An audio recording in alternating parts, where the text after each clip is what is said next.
बिस्मिल्लाहिर्रहमानिर्रहीम। अस्सलाम वालेकुम। Welcome to Havid academy.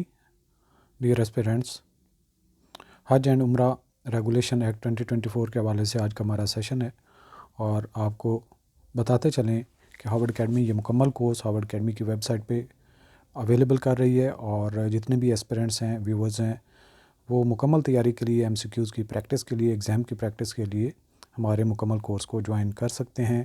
और इससे भी ज़्यादा इम्पॉर्टेंट, डिस्क्रिप्शन में आपको व्हाट्सएप और फेसबुक के ग्रुप्स के लिंक्स मिल जाएंगे, उनको भी आप ज्वाइन कर सकते हैं। सो मामनीन हुज्जाज, मुकम्मल ऑनलाइन तैयारी के इस सेशन में हमने आज के इस डिस्कशन में चंद एक डेफिनेशंस के सेक्शन को कवर करेंगे, जिसमें पहली डेफिनेशन है कंपनसेशन। कंपनसेशन किस चीज़ की होती है?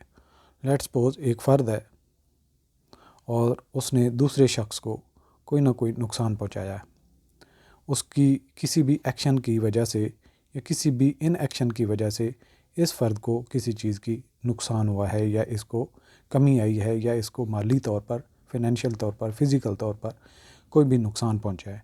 तो अब ये जो ए है, मिस्टर बी को होने वाले नुकसान की वजह से इसको कुछ ना कुछ पे बैक करता है, तलाफ़ी करता है, उसको फ़ाइन किया जाता है गवर्नमेंट की तरफ से, रूल्स एंड रेगुलेशन की तरफ से, अदालत की तरफ से। तो ये जो उसको कंपनसेशन पे करने का एक हुक्म दिया जाता है, या वो पे करता है, या उस नुकसान की तलाफ़ी करने के लिए उसको पेनिट्रेट किया जाता है और वो पे करता है दूसरे शख्स को जिसको नुकसान हुआ हो, तो इसको हम कहते हैं compensation. So means the money पे एबल टू द अफेक्टी। अफेक्टी मतलब ये मिस्टर बी, और नुकसान करने वाला कौन करेगा? मिस्टर ए, जिसकी वजह से अफेक्टेड हुआ सो बाय द डिफ़ॉल्टिंग सर्विस प्रोवाइडर और ऑर्गेनाइजेशन। ये एक इंडिविजुअल भी हो सकता है, ये एक ऑर्गेनाइजेशन भी हो सकती है। तो ये पे करती हैं, यानी कि ऑर्गेनाइज़र होता है या सर्विस प्रोवाइडर होता है, वो इस नुकसान की कमी को पूरा करने के लिए उसको कंपनसेट करने की कोशिश करता है। अच्छा जी, नेक्स्ट डेफिनेशन आ जाती है और ये है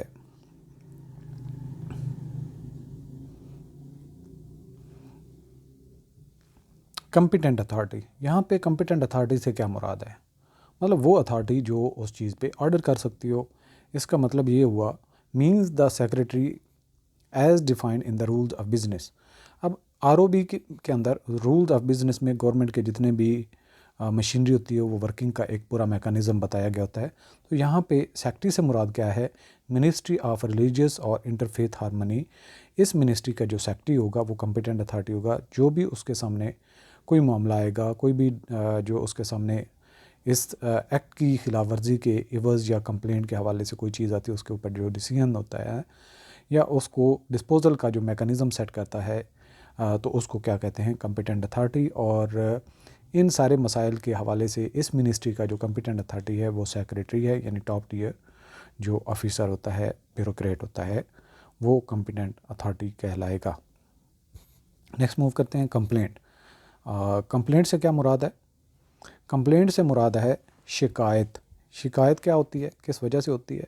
अब यहाँ पे चूँकि हम हज और उम्रा के हवाले से बात कर रहे हैं, तो हाजी जो हैं वो पाकिस्तान से जब जाएंगे, सऊदी अरब का सफ़र करेंगे, मक्का की तरफ, खाना काबा की तरफ सफ़र करेंगे, तो उनको कई सारी जो है वो एक तो जो है वो ट्रैवल करना होता है, दूसरा वहाँ पे अकोमोडेट करना होता है, वहाँ पे उनको वक्तन फ़वक्तन आने जाने की सर्विसेज होती हैं, खाने पीने की सर्विसेज होती हैं।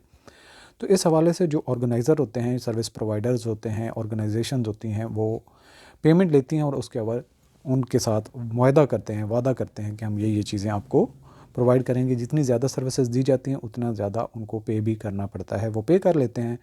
बाद औक़ात ये मसाइल आते हैं कि वो उनको जो किया गया वादा है, जो कि बताई गई टर्म्स हैं, उनको वायलेट करते हैं। तो इस तरह की सूरत हाल में जो हाजी होते हैं वो कंप्लेंट करते हैं। सो ये शिकायत करते हैं। किसको कर सकते हैं? चूँकि मिनिस्ट्री ऑफ रिलीजियस अफेयर्स जो है वो इन मामलात को देख रही होती है, और हज का पूरा एक विंग है जो इन पूरे मामलात को देख रहा होता है। तो जब कोई कंप्लेंट होगी वो भी इन्हीं के पास आएगी। Means any grievance lodged with the division concerned mainly हज का wing by the an affectee in writing relating to हज और उम्रा। हज और उम्रा के हवाले से जो भी उनकी सर्विसेज दी जाती हैं, उस हवाले से कोई भी शिकायत आती है, तो उस सर्विस प्रोवाइडर के ख़िलाफ़ जो हाजी शिकायत करेगा, कंप्लेंट करेगा, इन राइटिंग कर भेजेगा, तो उसको हम क्या कहेंगे? उसको हम कहेंगे कंप्लेंट। नेक्स्ट आ जाता है कंप्लेंट डिस्पोजल कमेटी। अब यहाँ पे कंप्लेंट तो हो जाना कोई जो ये नहीं है कि कंप्लेंट क्यों हुई, कंप्लेंट तो हो गई, लेकिन अब ये है कि उसको डिस्पोजल भी तो करना है। उसको जो है वो हाजी जिसने कंप्लेंट की है उसकी बात को सुना जाएगा, उसको इंक्वायरी की जाएगी, सर्विस प्रोवाइडर को नोटिस दिया जाएगा, उसका जवाब देखा जाएगा और उसको फर्दर देखा जाएगा कि वाकई ये चीज़ हुई जो हाजी ने जो उसको किया है रिपोर्ट।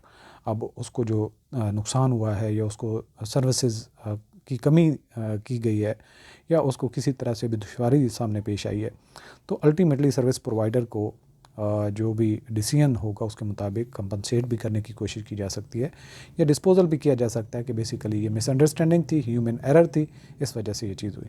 सो इसका शॉर्ट है CDCs यानी कि कंप्लेंट डिस्पोजल कमेटीज़।